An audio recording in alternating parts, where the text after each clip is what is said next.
আল্লাহ তাআলা বলছেন ইন্নাস সালাতা তানহা আনিল ফাহশাই ওয়াল মুনকার, নিশ্চয়ই তার সালাত তাকে সমস্ত রকম অশ্লীল পাপ কাজ থেকে দূরে রাখবে। কিন্তু কেন দূরে রাখে না? অনেকে প্রশ্ন করছে যে 50 বছর লোকটা নামাজ আদায় করছে, তারপরে তো বিড়ি খায়, আছে না এরকম ব্যক্তি?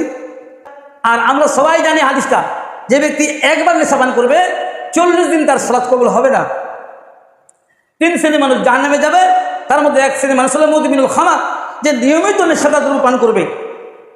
এই হাদিস বলে বলে আমাদের একদম কি বলবো, সবারই মুখস্থ হয়ে গেছে। তারপরেও কেন সে ছাড়তে পারে না? 5 ওয়াক্ত নামাজ পড়েও কেন সে সুদ থেকে দূরে আসতে পারছে না? সুদের সাথে কেন সে লেনদেনে জড়িয়ে আছে? 5 ওয়াক্ত নামাজ আদায় করেও কেন সে ব্যবসার ক্ষেত্রে মিথ্যা কথা বলছে?